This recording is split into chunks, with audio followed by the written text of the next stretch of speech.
Cette présentation a pour but de faire un résumé, ou plutôt de présenter les grandes lignes d'un rapport qui a été publié par l'Institut canadien de recherche sur les minorités linguistiques à la fin mars.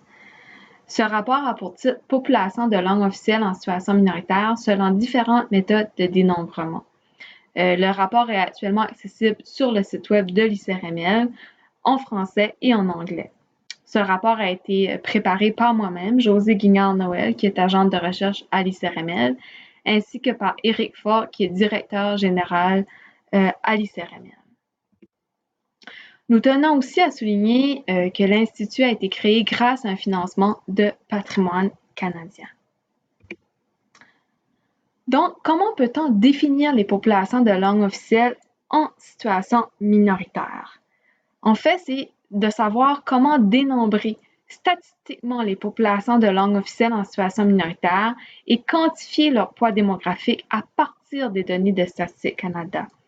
C'est de savoir quelles variables linguistiques utiliser parmi celles déjà disponibles à travers le recensement de la population canadienne qu'utilise Statistique Canada. Il y a de même de se poser la question qui inclut-on dans les populations de langue officielle? Simple en apparence, cette question préoccupe les chercheuses, les chercheurs et les organismes œuvrant dans les milieux minoritaires qui se demandent souvent quelles variables linguistiques utiliser. Répondre à cette question peut avoir des répercussions politiques et organisationnelles, notamment sur les services offerts à ces populations. Dans le rapport, on mentionne c'est un sujet à discussion et même à plusieurs débats afin de savoir quelles variables utiliser, comment pouvoir dénombrer ces populations. Dans le rapport, et dans sa présentation, nous allons présenter des méthodes statistiques pour dénombrer ces populations qui, espérons-le, puissent aider les chercheuses et chercheurs et organismes. Dans le rapport que l'on vient de publier, en fait, le 4e rapport qui avait pour but de circonscrire les populations de langue officielle en situation minoritaire. Le premier rapport a été publié en 2006 avec les données du recensement de 2001. Le premier rapport découlait d'une préoccupation du Conseil national de formation en santé, soit le CNFS, et de plusieurs chercheuses et chercheurs concernant les méthodes disponibles. En fait, il se préoccupait de pouvoir dénombrer les francophones vivant en situation minoritaire et de comment quantifier leur poids démographique à des fins de recherche et d'intervention en matière de santé. Donc, nous, pour ce dernier rapport, en plus de faire la mise à jour avec les dernières données, soit celles du recensement de 2016, nous avons apporté quelques bonifications. Par exemple, au lieu de parler de définition, on va plutôt parler de méthode de dénombrement. Aussi, pour pouvoir mieux dénombrer les populations de langue officielle en situation minoritaire pour l'ensemble du Canada, on a ajouté les Québécoises et Québécois d'expression anglaise. Donc, la province du Québec s'est ajoutée à notre rapport. Aussi, pour avoir un aspect beaucoup plus visuel, on a ajouté des graphiques illustrant l'évolution en pourcentage entre 2001 et 2016. Nous avons aussi ajouté des nouveaux croisements de méthodes de dénombrement des populations de langue officielle en situation minoritaire.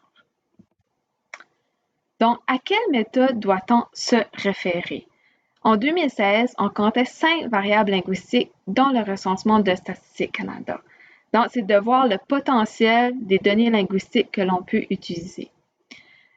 Statistique Canada demande à la population de répondre à 2 questionnaires. Le premier questionnaire est le questionnaire abrégé ou le questionnaire court que l'on distribue à 100% de la population. Ce questionnaire est obligatoire. Donc, on retrouve dans ce questionnaire la langue maternelle, la connaissance des langues officielles, la langue parlée à la maison où on retrouve 2 sous-questions, donc la langue parlée le plus souvent à la maison et la langue parlée régulièrement à la maison. Il y a aussi une 4e variable qui n'est pas dans le questionnaire. C'est une variable construite par Statistique Canada à partir de la langue maternelle, de la connaissance des langues officielles et de la langue parlée à la maison.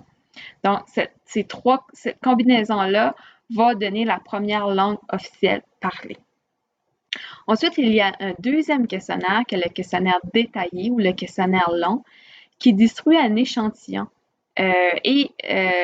En 2016, il était obligatoire. Par contre, je tiens à rappeler qu'en 2001, en 2006 et 2016, il est obligatoire, mais en 2011, les gens pouvaient y répondre sur une base volontaire.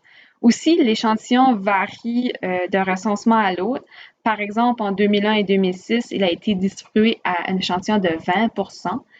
En 2011, un échantillon de 30% et en 2016, un échantillon de 25%. Et ce questionnaire comprend une variable linguistique, soit la langue utilisée au travail, et qui est le même principe que la langue parlée à la maison, où on retrouve deux sous-questions. Donc, la langue utilisée le plus souvent au travail et la langue utilisée régulièrement au travail.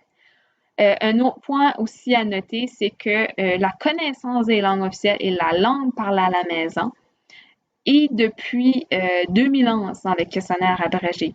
Donc, auparavant, ces deux questions-là étaient dans le questionnaire détaillé.